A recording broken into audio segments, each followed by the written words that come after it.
Hola, mi nombre es Alexandra Zamora. Te doy una muy cordial bienvenida a este canal. Hoy continuaremos en el estudio en el libro de los Hechos de los Apóstoles, que es la fundación de la iglesia primitiva. Estaremos en el capítulo 16, del verso 16 al 37. Bueno, te recuerdo suscribirte al canal si no lo has hecho, dale like a la campanita y sin más, vamos a continuar.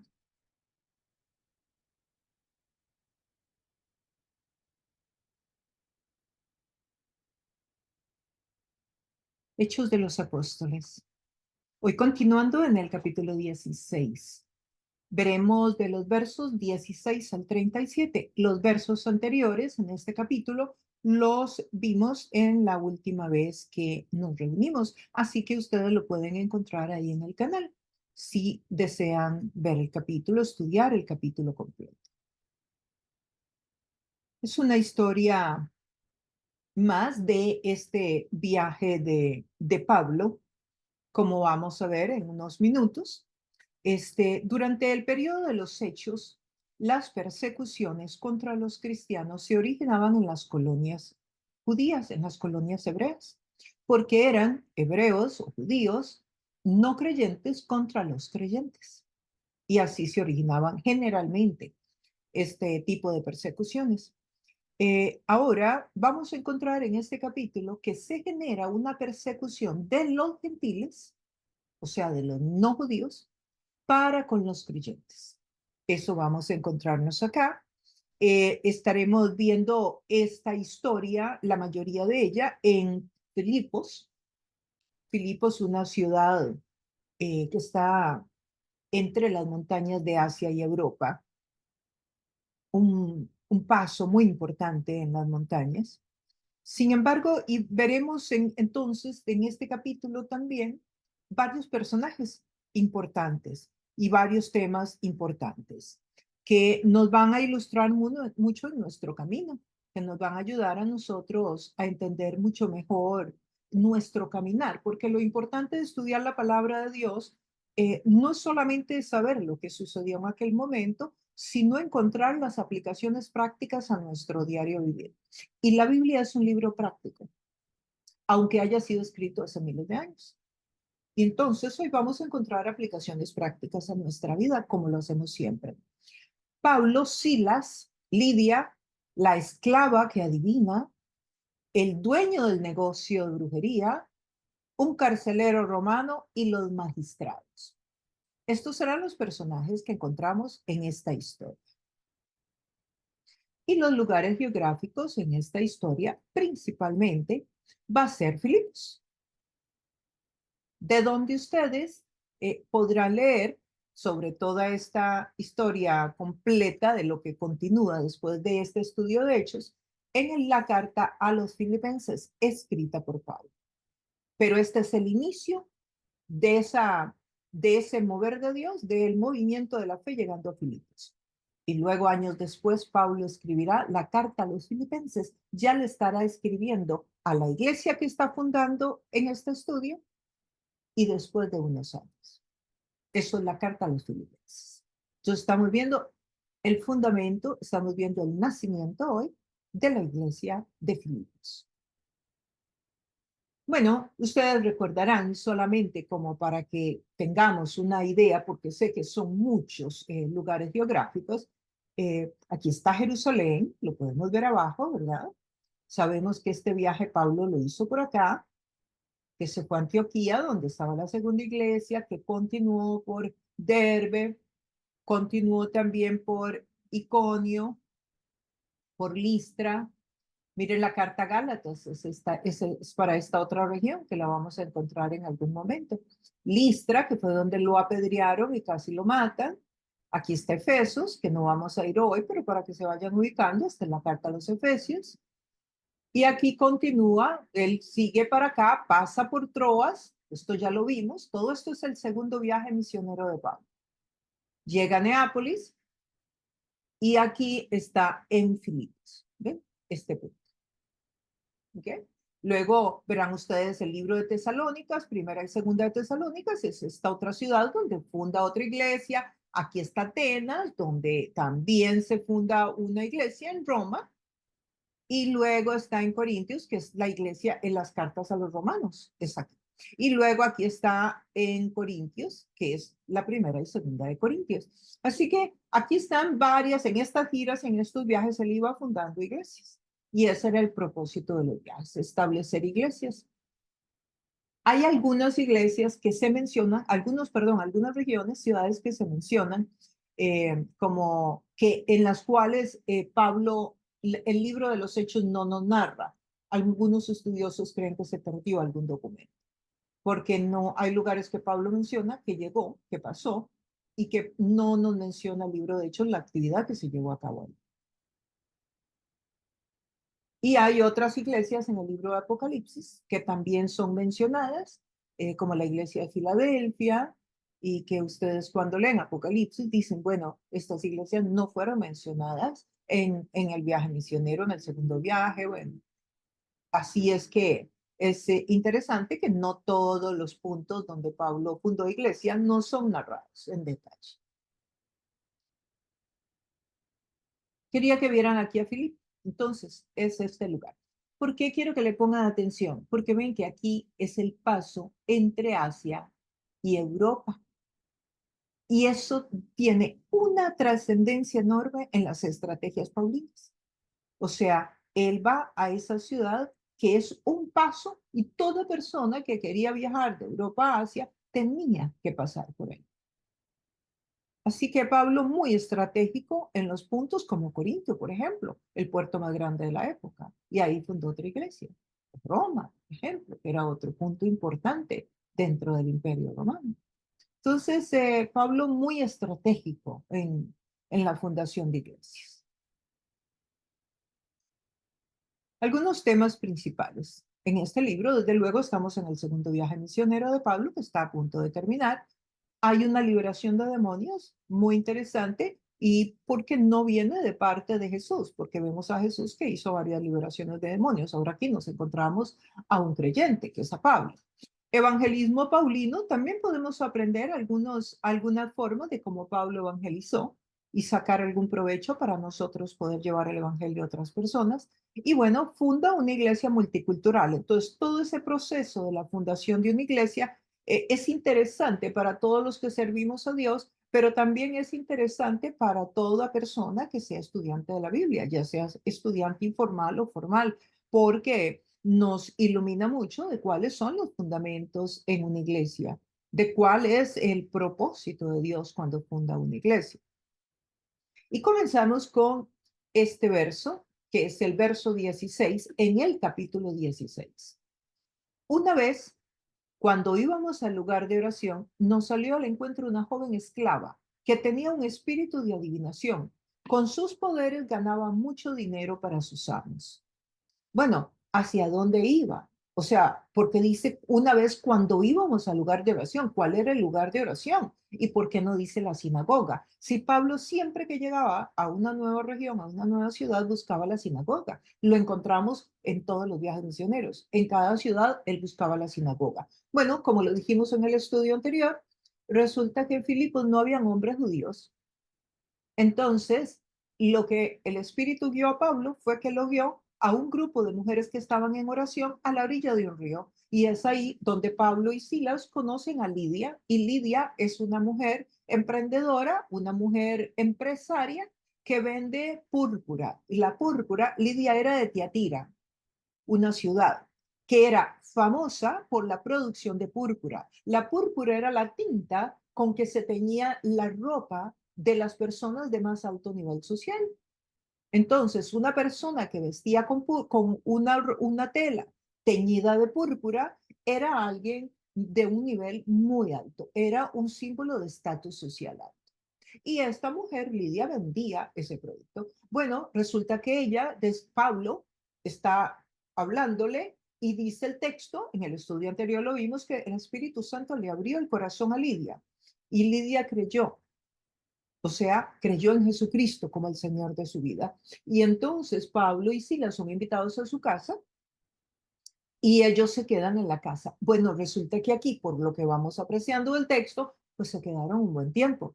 porque aquí iban de nuevo para el lugar de la oración. Interesante, ¿no? Estos procesos de Dios. O sea, un grupo de mujeres oraba, resulta que es el mismo lugar ahora donde continúa yendo Pablo. Y es yendo para ese lugar donde había conocido a Lidia y que ahora posiblemente lo está liderando Pablo, que le sale al encuentro una joven esclava. ¿Por qué esclava? ¿Es esclava la misma connotación que tenemos nosotros en el continente americano o no latinoamericano? De ninguna manera. Un esclavo, recordamos, como lo dije en el pasado, que Lucas mismo, el autor de este libro, era esclavo y estaba haciendo este trabajo para su amo. ¿Por qué? Porque en este tiempo el imperio conquistaba países. Entonces las personas conquistadas quedaban esclavas, pero podía quedar conquistado un rey. Entonces un esclavo no era una persona de piel oscura, como es el concepto de esclavitud que tenemos hoy. No era una persona que necesariamente se maltrataba. No era una persona que no tenía goce de algún lucro por el trabajo. No, era totalmente diferente. La esclavitud no estaba basada en el racismo, pero sí en la explotación, ¿verdad? Siempre, desde luego, porque era una persona que no tenía opción a la libertad desde esa perspectiva, pero podía ser el esclavo mucho más inteligente que su amo. En este caso, ella, la esclava, tenía un espíritu de adivinación y con esos poderes ganaba mucho dinero para sus amos. Ella producía dinero para sus amos. Veamos algunos aspectos sobre este texto. Una joven esclava que tenía un espíritu de adivinación. Ella trabajaba para sus amos. Recordemos entonces que, que esta muchacha, que era una muchacha joven, que posiblemente el imperio había traído de alguna tierra lejana. Nos dice muy claramente el texto que tenía un espíritu de adivinación. Entonces, claro, la primera pregunta que uno se hace es, ¿qué es un espíritu de adivinación? Porque generalmente uno está acostumbrado a decir adivinación o brujería o hechicería, si es que lo decimos, si es que lo creemos, porque hay gente que ni siquiera cree que esto es verdad y que existe. Pero aquí vemos que sí existe. Y vamos a ver un poquito qué es un espíritu de adivinación. Primero es de adivinación. Primero es un espíritu. O sea, la adivinación es un espíritu. Si usted ve a alguien leyendo cartas, si usted ve a alguien que está adivinándole el futuro a los demás con una bola de cristal o tirándole las cartas, y que es alguien que se dedica a eso, puede estar frente a un charlatán, pero también puede estar ante una persona que tiene un espíritu que ha entrado, así como usted tiene al Espíritu Santo dentro suyo y no se le ve por ningún lado, de la misma manera puede estar un espíritu demoníaco dentro de una persona y tampoco es tangible, tampoco le puedes aplicar los cinco sentidos, porque es un espíritu. Entonces, la adivinación que es un espíritu. No descarta esto que hayan charlatanes que simplemente están estafando, pero sí hay muchas personas que son definitivamente siervos y siervas de las tinieblas y están en esos roles, haciendo esos trabajos de acuerdo a los dones del enemigo. Ahora, eh,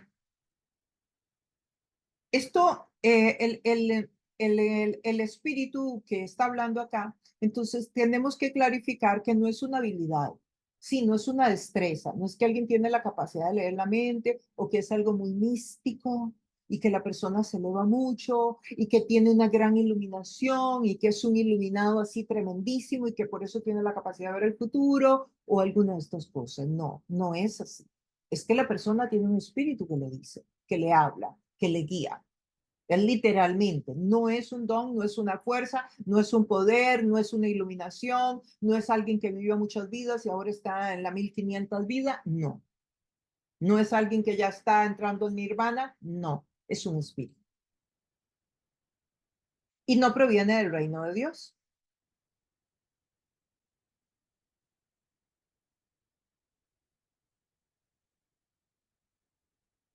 Hablemos un poquito más de la adivinación. Estas expresiones en aquel tiempo venían del dios Apolo, cuyo símbolo era el pitón, la serpiente mitológica, el pitón.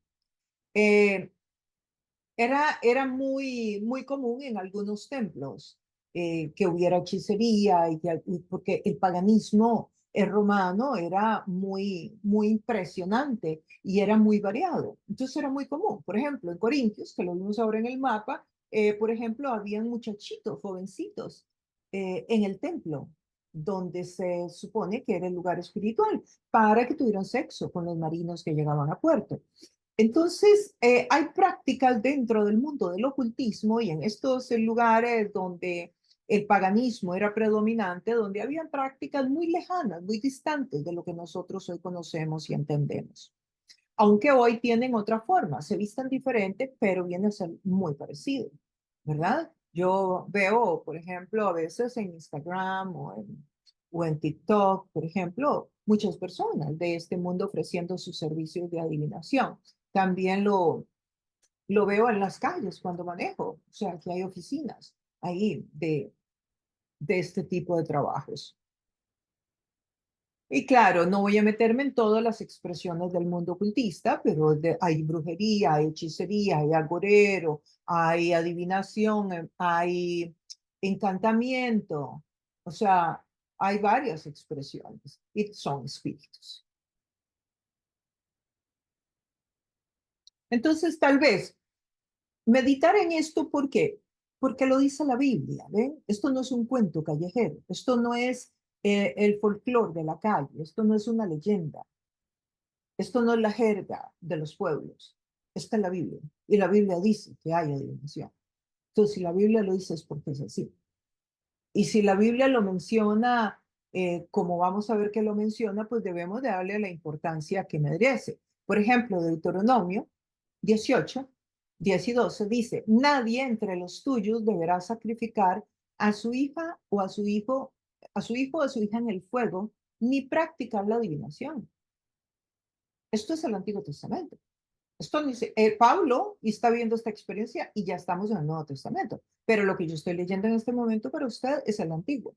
Entonces, dice que no deberían ellos de sacrificar, porque se acostumbraba al sacrificio en el fuego. Era, por eso les decía, prácticas muy distantes de las nuestras, pero también vemos que se practicaba el agorero, la hechicería, que son expresiones diferentes, siempre todas dentro de las tinieblas de lo que se llama el ocultismo. El ocultismo quiere decir las personas que quieren traspasar los límites establecidos por Dios en este campo espiritual. Tampoco hacer conjuros, revoltijos. La hechicería tiene mucho que ver con cosas que se amarran, que se hacen, que se tallan, que se queman. Los conjuros también tienen que ver con líquidos, con envoltorios, con cosas. Consultar a los muertos, que son los medium. Personas que se sientan y esperan que un medium, que un espíritu los posea y ellos empiezan a hablar, inclusive hablan en otro idioma, hablan en otro tono de voz. Yo he visto esto, he vivido en carne propia, lo he visto no porque yo practicara, yo nunca practiqué nada de esto, pero sí lo viví, una vez lo vi. Y es impresionante, o sea, la persona totalmente habla diferente, totalmente. Dice, cualquiera que practique estas costumbres, ¿ves? Porque son costumbres paganas, se hará abominable el Señor y por causa de ellas el Señor tu Dios expulsará de tu presencia a esas naciones. O sea, aquí está hablando de naciones. En realidad, en el Antiguo Testamento no existían naciones. La geopolítica no estaba, como lo he dicho en algunos estudios, no estaba establecida. La geopolítica es un concepto moderno relativamente. Aquí, cuando dice naciones, se está hablando de etnias que significan familias. Claro, las familias no eran de 5 como las nuestras o de 6. Eran familias, eran como tribus. Entonces dice que cualquiera que practique estas costumbres será abominable. Así de radical Dios con el temita del ocultismo y con el temita de la brujería. Así que si tú has practicado y te han leído las manos y te han tirado el café y te han quemado el cigarro y te han hecho ese montón de cositas, bueno, yo quiero que sepas que estabas metiéndote en un buen lío espiritual. Otro texto que también nos arroja luz sobre esta temática es en Gálatas 5. Gálatas 5 es un capítulo donde se habla sobre el carácter de un creyente y el carácter de una persona evil, o sea, perdón, de una persona del diablo y de una persona creyente. ¿Ok? Entonces, dice Gálatas 5 lo siguiente: las obras de la carne se conocen bien. ¿Por qué? Porque son la inmoralidad sexual, o sea, una sexualidad sin límites, la impureza y el libertinaje, la idolatría, adorar ídolos, pero no solamente ídolos de madera o de mármol o de una figura. O sea, se puede adorar un ídolo y puede ser su esposa, puede ser su hijo, puede ser el perro. O sea, el ídolo es todo aquello que usted ponga delante de Dios. La hechicería, el odio, la discordia, los celos, los arrebatos de ira, las rivalidades, los desacuerdos, los sectarismos. Aquí no son desacuerdos como discrepancias, no, está hablando de un nivel ya de violencia. Y la envidia, borracheras, orgías y otras parecidas. Les advierto ahora, como antes lo hice. ¿Quién escribe el libro de Gálatas? Pablo. Recuerda que les acabo de enseñar en el mapa Galacia. Bueno, esta carta es para la iglesia que un día funda ahí. Todavía no hemos llegado a ese lugar. En el libro de Hechos vamos a llegar. Les advierto ahora, como antes lo hice, que los que practican tales cosas no heredarán el reino de Dios. Vean qué radical. O sea, vean qué fuerte. ¿Cuántas veces encontramos en la Biblia una parte donde diga que alguien no hereda el reino de Dios? Y aquí lo dice Pablo. Y vea el paralelo que hay. Póngale atención a esta última parte con el que hay acá. Y por causa de ellas el Señor tu Dios te expulsará de su presencia. Lo mismo, que no entras al cielo y que eres expulsado de la presencia del Señor, es parecido. Ahí tenemos un paralelo entre el Antiguo y el Nuevo Testamento en referencia a esta temática. Ahora, que nos queda un poquito más claro el tema, avanzamos con el estudio de hoy. Solo para dar unas pinceladas y abrirnos los ojos y hacernos conciencia para que no coqueteemos. Ahora, si usted ya coqueteó, bueno, lo que le toca es pedirle perdón al Señor, renunciar a todo lo que usted haya hecho, renunciar a todo lo que eso le haya dejado en el nombre de Jesús y pedirle perdón a Dios y ya estuvo.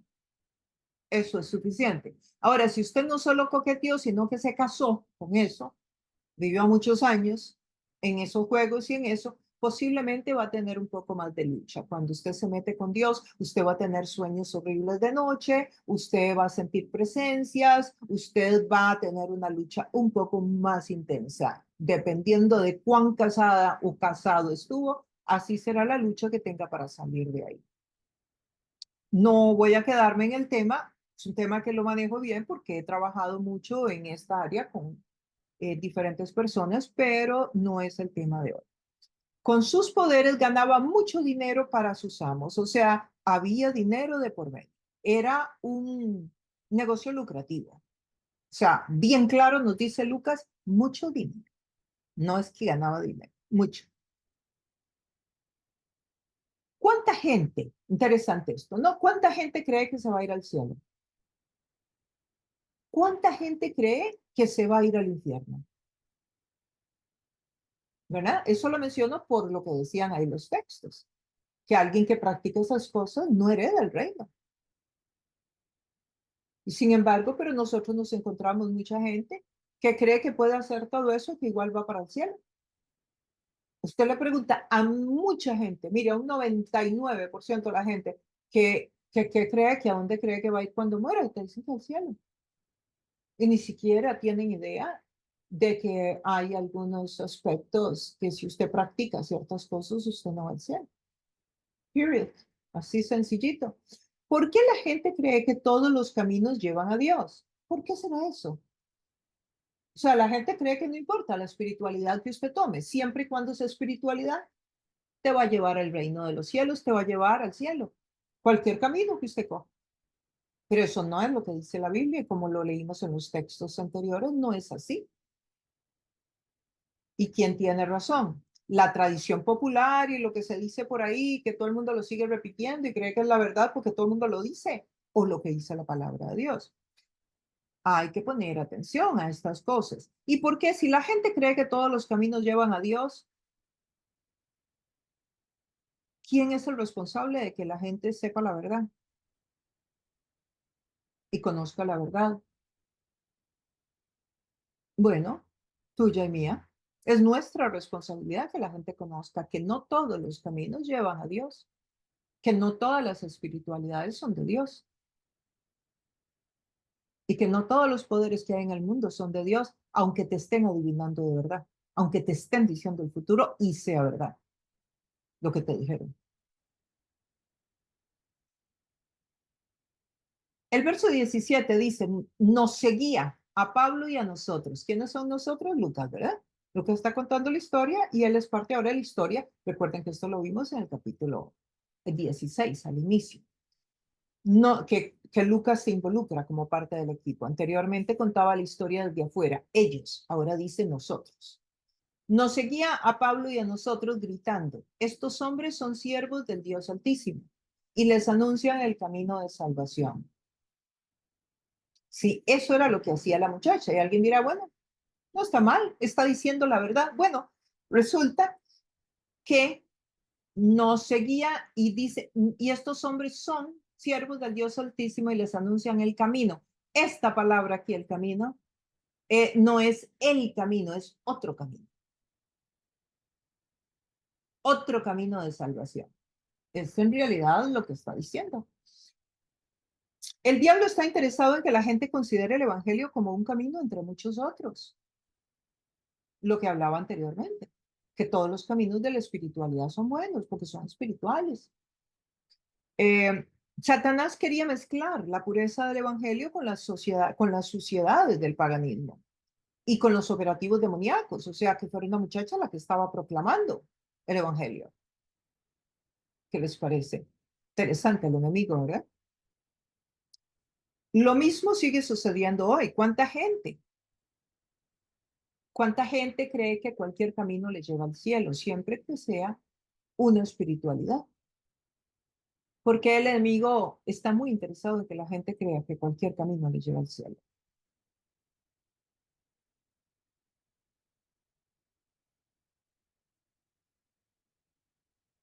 Tenemos entonces,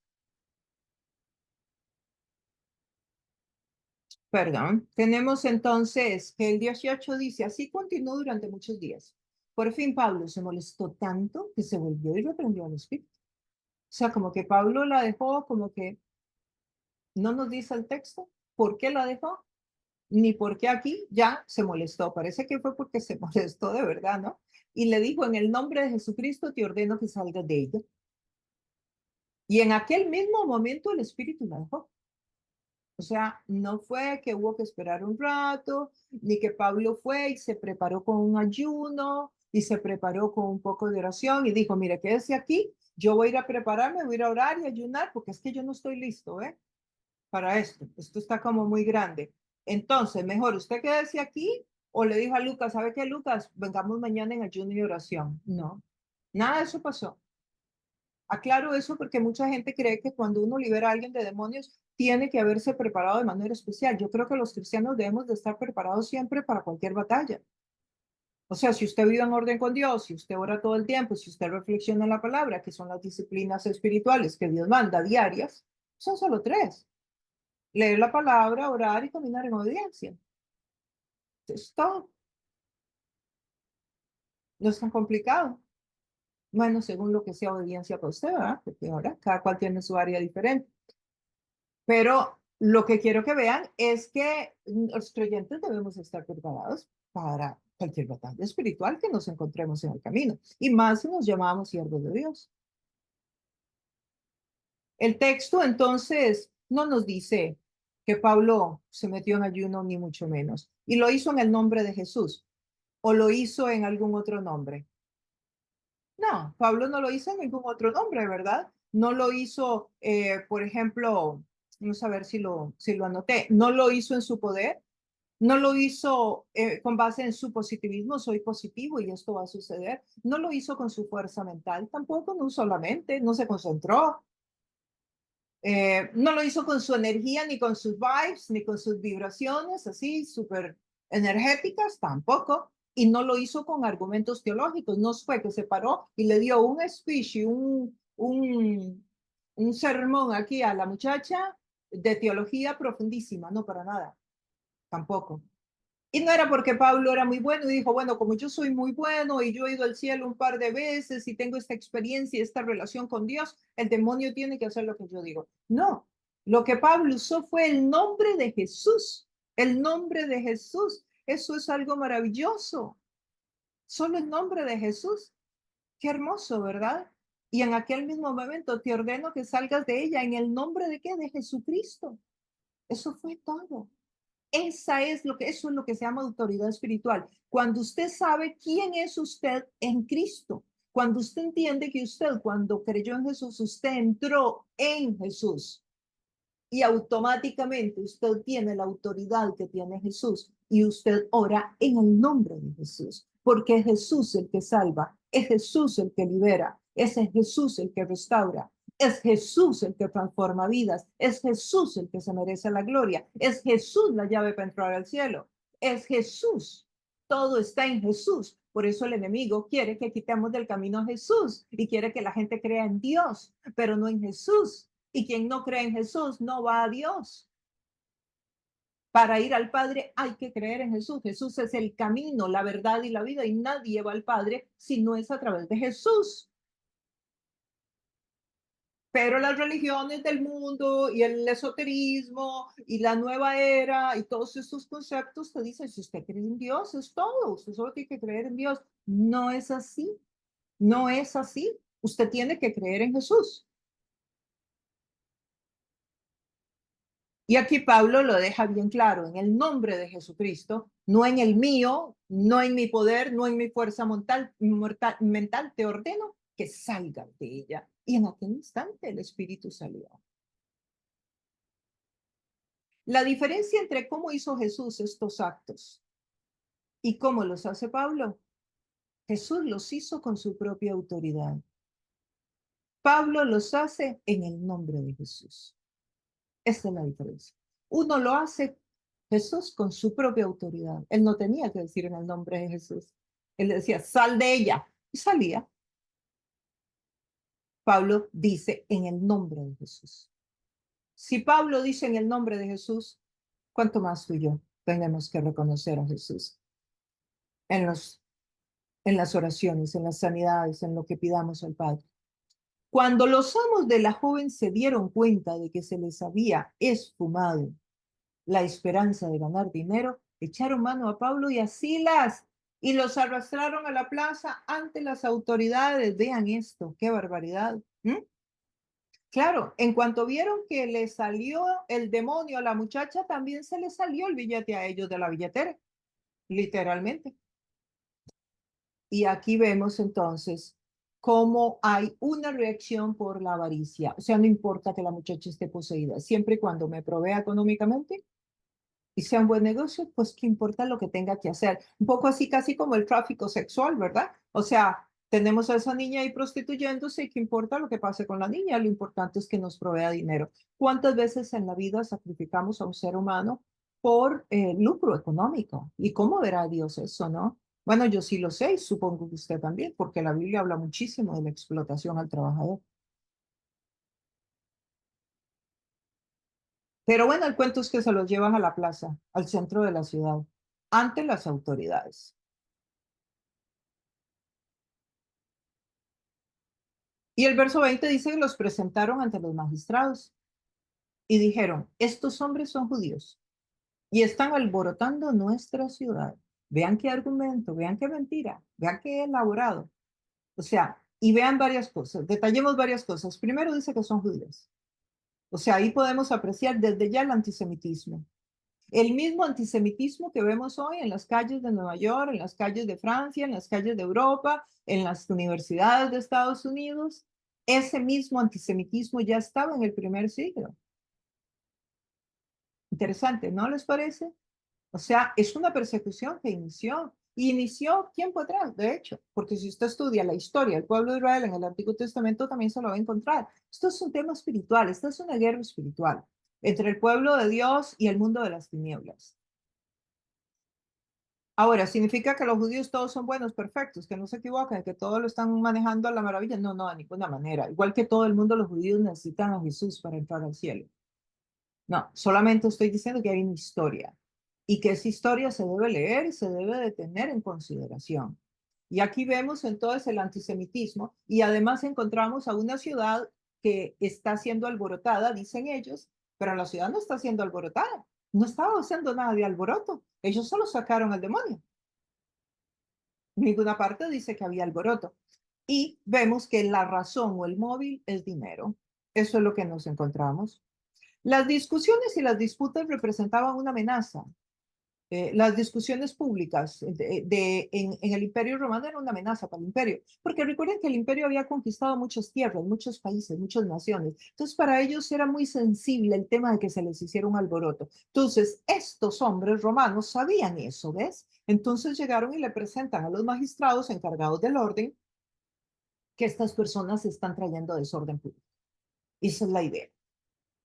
Y por ahí están metiendo estas mentiras como metían contra Jesús, ¿se acuerdan? Cuando levantaban los falsos contra Jesús y decían que estaba contra el imperio romano y entonces todo eso suscitaba dudas, o sea, todo ese tema que existe hoy también de la conspiración. Este tema de la conspiración tiene sus orígenes, son ancestrales, son muy antiguos.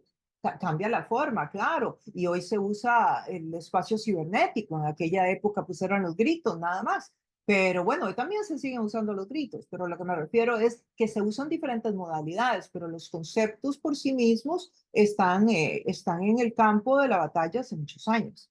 Ustedes saben que fue una conspiración lo que usó Hitler, y de hecho tiene nombre, y tiene una persona que fue el que la creó, etcétera, y no fue Hitler que creó cómo se hacía una conspiración contra un pueblo. Y así es como hace que todo el mundo odie a los judíos en aquella época, porque le meten en la cabeza a la gente una serie de mentiras que la gente se las cree y la gente empieza a actuar conforme a eso y le ayudan a Hitler en el exterminio de los judíos. Y fue una conspiración.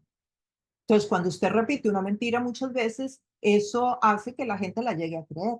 Y aquí están usando ese tema de la mentira.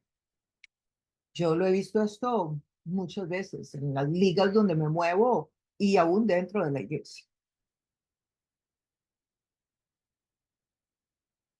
El verso 21 dice, enseñan costumbres que a los romanos se nos prohíbe admitir o practicar. ¿Ves? Aquí viene el etnocentrismo, que lo podemos ir involucrando, agregando, ¿ven? ¿Por qué? Enseñan costumbres que a los romanos, nosotros los romanos, ellos son judíos, nosotros somos romanos. ¿Ok? Y aquí hay el etnocentrismo, ¿qué significa? Cuando una cultura cree que es superior a las demás. Y en este caso, esto es lo que está sucediendo acá. Eh, en este verso, entonces, apreciamos ya el etnocentrismo, que son como enfermedades sociales, ¿verdad? De grupos étnicos que se creen superiores a los demás. Pues claro, ¿cómo nos iba a creer el imperio superior si estaba conquistando a todo el mundo y a todo el mundo subyugaba y todo el mundo quedaba esclavo? Habían esclavos de muchos países. Lo que el enemigo usó para provocar la violencia y el caos contra los siervos de Dios fue principalmente el etnocentrismo romano, el antisemitismo judío y la avaricia. Una receta perfecta para poder manejar las masas. Son estrategias que todavía se usan hoy en la arena política. Después de darles muchos golpes, los echaron en la cárcel y ordenaron al carcelero que los custodiara con la mayor seguridad. Claro, tenían muchísimo miedo, muchísimo miedo. Entonces, imagínense, alguien que libera a una muchacha de un espíritu y lo que debe haber sucedido ahí mismo, ¿verdad? O sea, eso tenía que haberles impresionado. Eh, Dice que les dieron muchos golpes. Las palizas romanas no eran cosa fácil, no eran unos cuantos golpecitos, no les daban unos latigazos y les ponían metal en la punta del látigo. Entonces tuvo que haber sido una paliza, pero así, grande. Y luego los echaron a la cárcel y ordenaron que los custodiara, pero con mayor seguridad que a cualquiera, ¿verdad? Posiblemente también habían escuchado ya de Pablo y de Jesús y etcétera, ¿no? Y nos habla la Biblia del cepo. El cepo era algo como eso que ven ahí, donde les metían los pies a la gente, a las personas, para que no pudieran escapar, pero también el cepo se podía estirar las piernas, se iban separando las coyunturas de las personas. Hay un par de mujeres en el libro de Romanos que las menciona Pablo, que eran diaconisas. Derbe, creo que se llama una de ellas, y que dicen la historia, no la Biblia, la historia bíblica, que son libros de historia sobre lo que ocurría en esa época, que fueron torturadas en una de estas máquinas donde se les iban abriendo las piernas hasta desmembrarlas. O sea, se arrancaba un miembro del cuerpo, de la fuerza que hacían con las piezas estas de madera. O sea que era una tortura estar en ese set. Era una cosa desagradable, era muy dolorosa y además imagínense que ya aquí están, porque aquí no nos habla Lucas de los salpicados de la sangre, no nos habla de los pedazos de carne que los arrancaron, no nos hablan de todas esas cosas.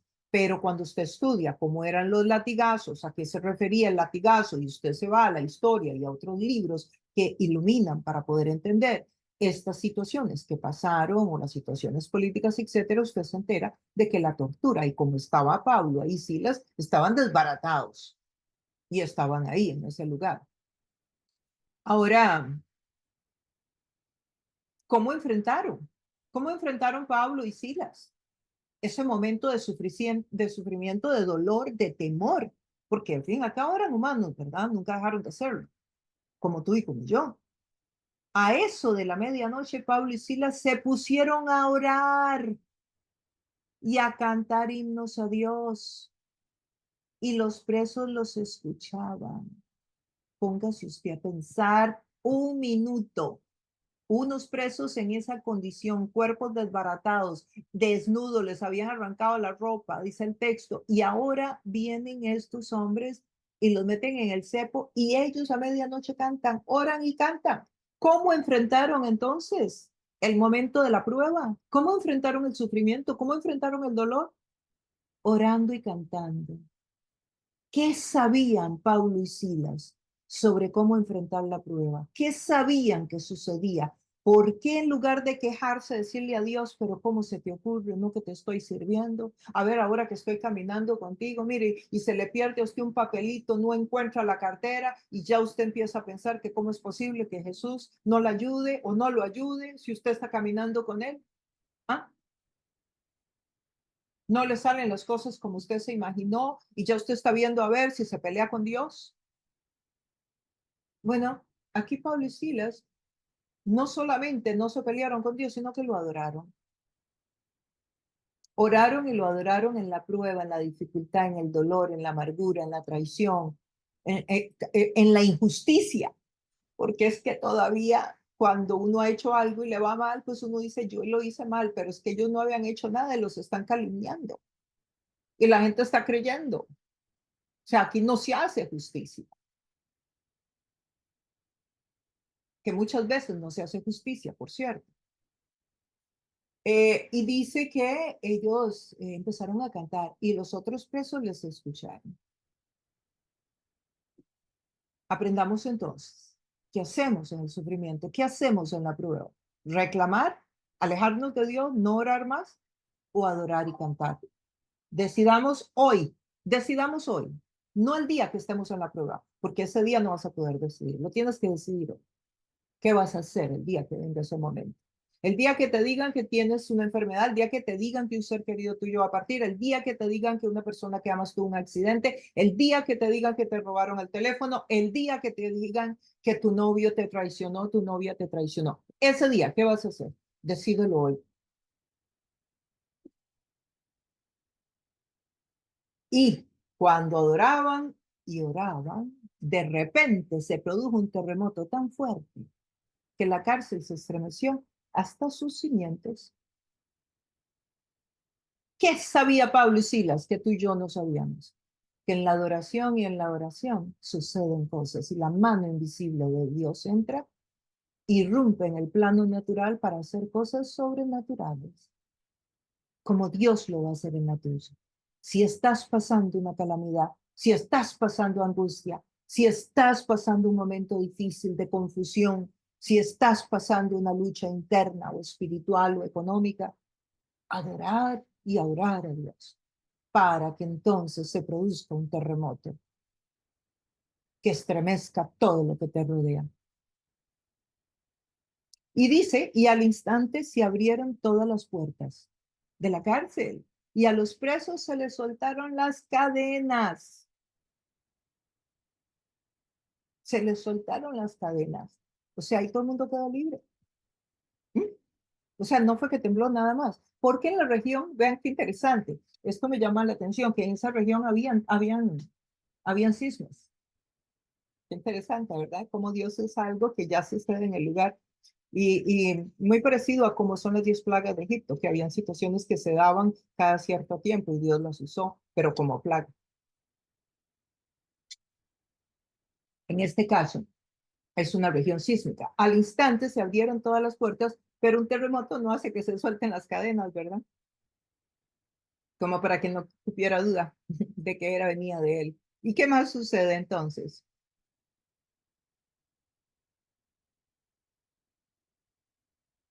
Tenemos que pensar en qué va a provocar la adoración, el ayuno y la oración en tu vida.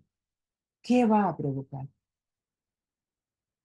El carcelero se despertó y al ver las puertas de la cárcel de par en par, sacó la espada. ¿Para qué?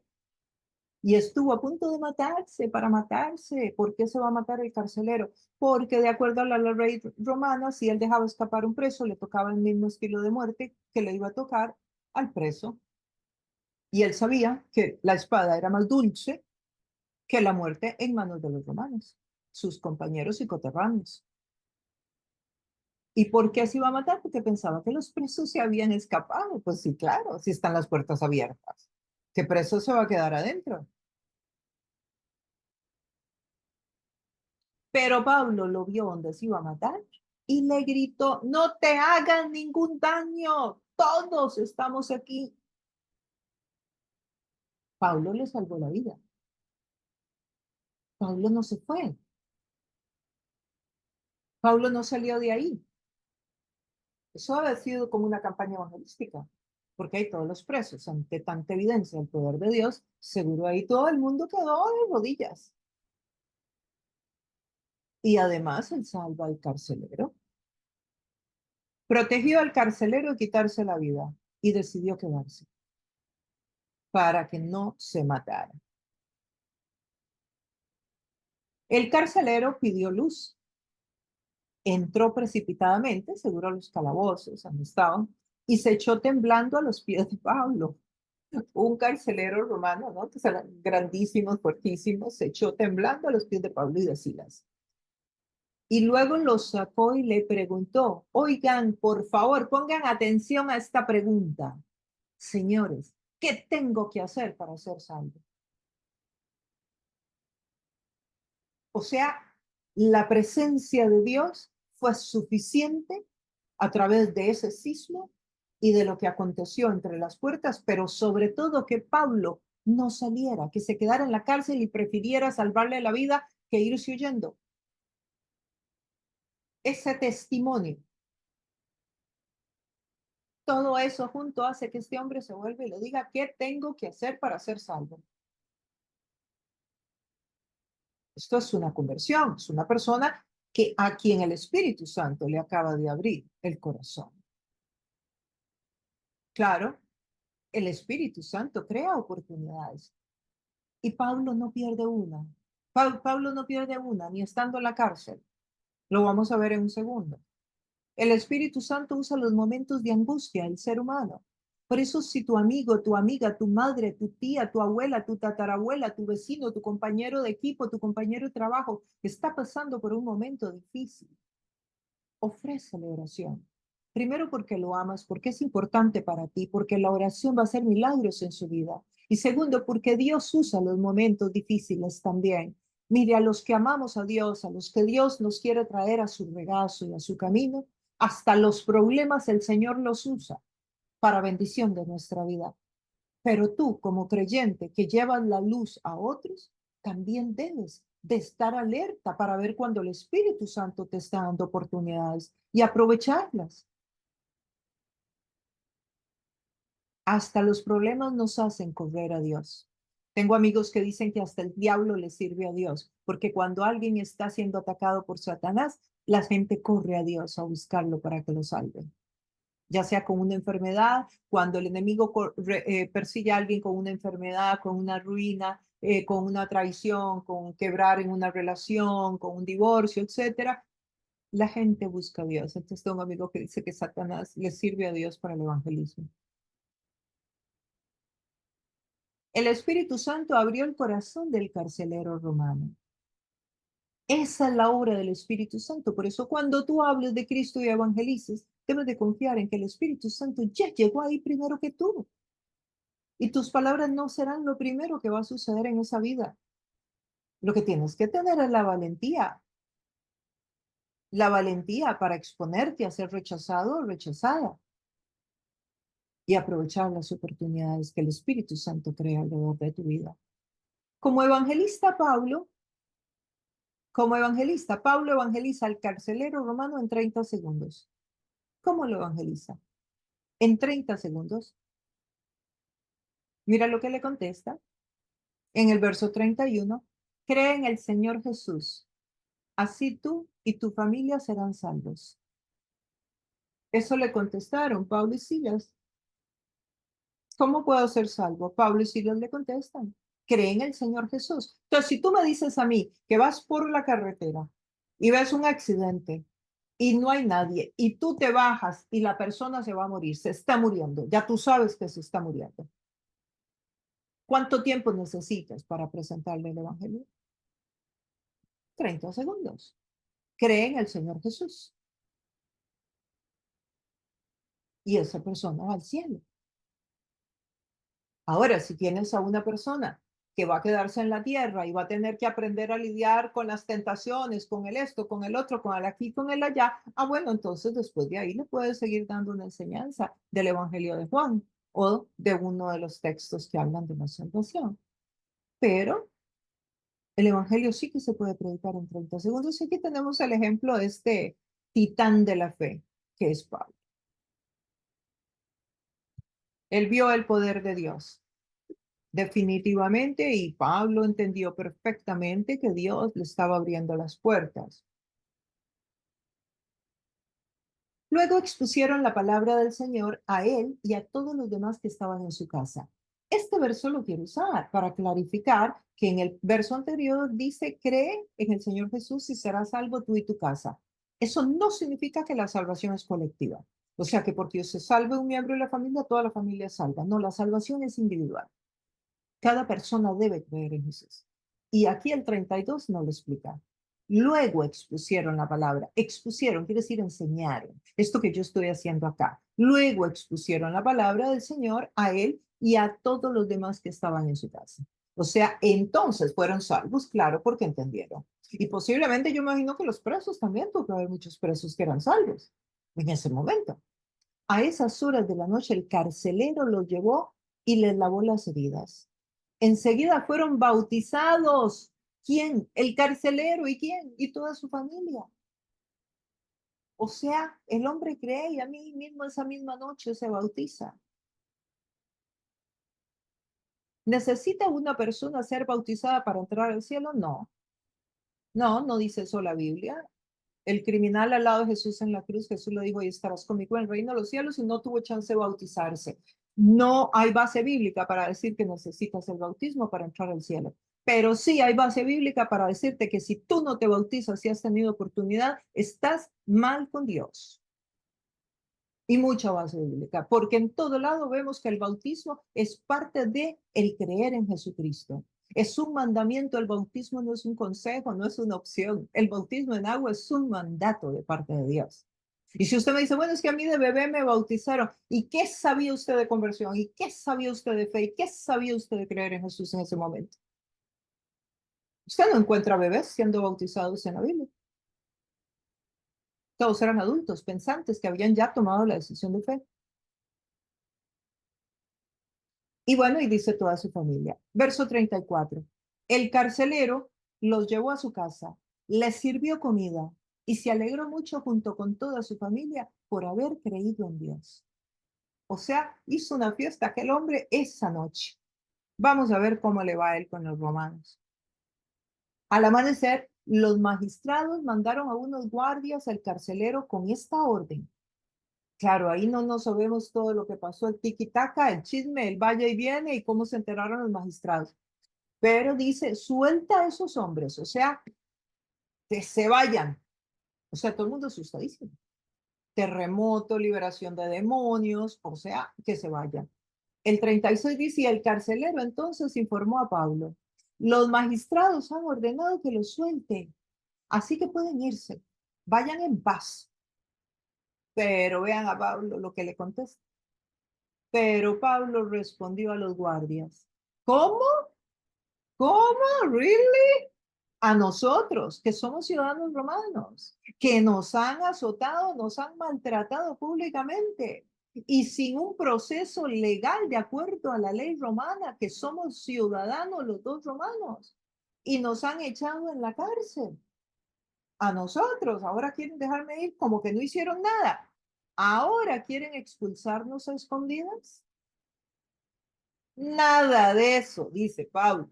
Que vengan ellos personalmente a escoltarnos hasta la salida.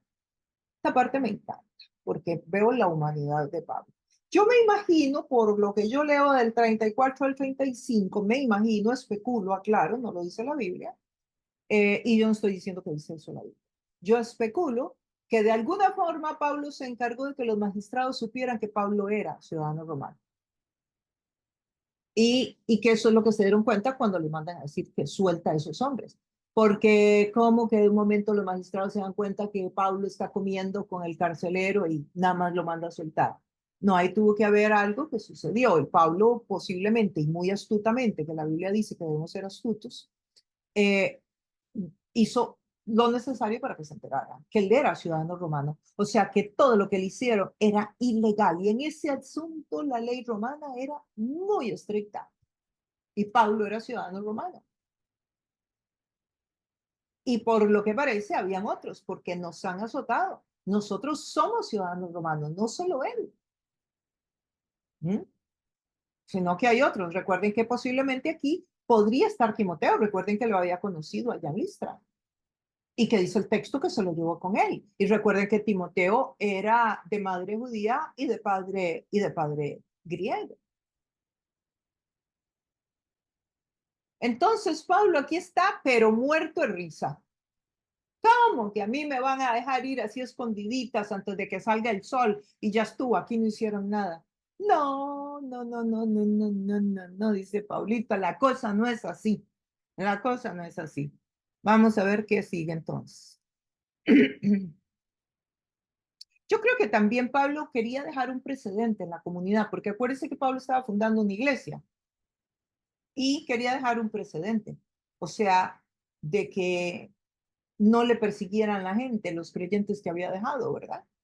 O sea, porque después de que los magistrados caminan con él en público, los van a dejar afuera, taca, taca, pues que muy feo perseguir al carcelero romano luego, o a la endemoniada que fue liberada, o a Lidia que estaba por allá en el río, que seguro ya el grupo había crecido, y que de los presos que se les habían caído las cadenas, ¿cuántos de esos iban a empezar a caminar con Jesús?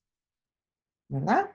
Entonces, claro, Pablo posiblemente también estaba tratando de proteger la iglesia y el nacimiento de la iglesia, que no sufriera tan temprano, por decirlo de alguna manera, no sufriera la persecución.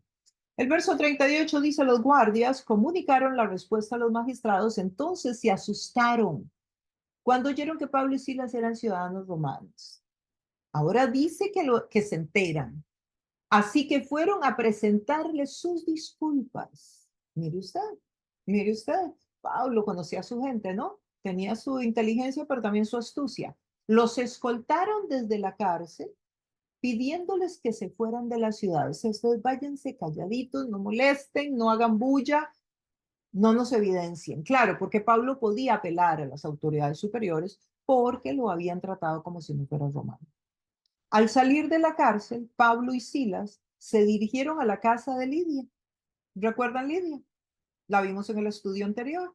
Claro, la señora empresaria que vendía púrpura, la señora de Tiatira que vendía púrpura. que es donde comenzó esta historia, en este lugar, en esta ciudad de Filipo, que era un puente entre Asia y Europa, en las montañas precisamente, donde algún día lo vamos a estudiar, pero era un puente muy importante de comercio. Era una ciudad romana prominentemente de romanos retirados del ejército, por eso ese etnocentrismo y ese orgullo, somos romanos. Y tenía unos centros comerciales importantes y había minas de metales muy valiosas en esos lugares. Bueno, resulta que se dirigen a donde Lidia, donde se vieron con los hermanos. ¿Qué hermanos? Bueno, aquí debería decir con las personas, porque habían hombres y había mujeres ya en ese grupo. Supongo yo que no seguía siendo solo el grupo de mujeres.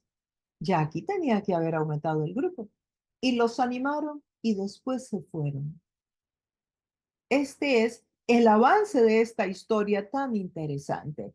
Y después se van. ¿Y qué hace Pablo acá? Entonces se funda una iglesia multicultural. ¿Compuesta por quién? Compuesta por una mujer de la clase alta empresaria, Lidia, con una mujer de la clase más humilde que existía, que era una esclava, además liberada de demonios, con un carcelero romano. ¿Ah? Interesante. Entonces, una judía, Lidia, una mujer esclava, posiblemente de algún grupo étnico de alguna parte del mundo que Roma la había llevado cautiva, y un carcelero que era romano. Tres personas de diferentes grupos étnicos. Eso es una iglesia multicultural. Y además de diferentes extractos sociales. Porque aquí vemos el carcelero, pues representa el tema del gobierno, los puestos públicos, etcétera. Y posiblemente los presos de la cárcel también. Esa es la iglesia que luego leeremos en Filipos. Esa es la iglesia a la que Pablo luego se va a referir en Filipos, cuando les escribe esa carta y está en Filipenses hablándoles de esas maravillas y de esos textos tan lindos y tan profundos que Pablo escribe en la carta de Filipenses. Pero bueno, hoy aquí aterrizando en el capítulo 16 del libro de Hechos, podemos entonces apreciar en esta sección de la historia a un Pablo muy versátil en su ministerio, a un hombre que se sabe acomodar y ser flexible para cada situación, a un hombre que en medio de la prueba y en medio del sufrimiento adora a Dios, porque sabe y conoce que la mejor estrategia en la prueba y en el sufrimiento es doblar las rodillas y reconocer que el Señor es el Dios del universo. Y entonces la mano de Dios invisible va a irrumpir, como irrumpió en la vida de Pablo, va a irrumpir en la vida tuya. Va a transformar el contexto donde estás. Dios te va a fortalecer tu fe interior. ¿Por qué? Porque se va a hacer visible delante de tus ojos.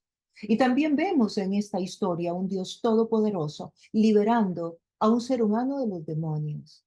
El poder de Dios es superior a todos los poderes del infierno que puedan haber en tu vida, en tu casa, en tus alrededores, que esté oprimiendo a tu familia o que te esté oprimiendo a ti. Dios es superior y todo poder de las tinieblas tiene que desalojar tu casa, tu vida, soltar a tus hijos y a todo ser amado, porque Dios es poderoso sobre todo esto. ¿Y cómo lo hizo Pablo? En el nombre de Jesucristo. Solo eso tienes que orar. En el nombre de Jesucristo, vete.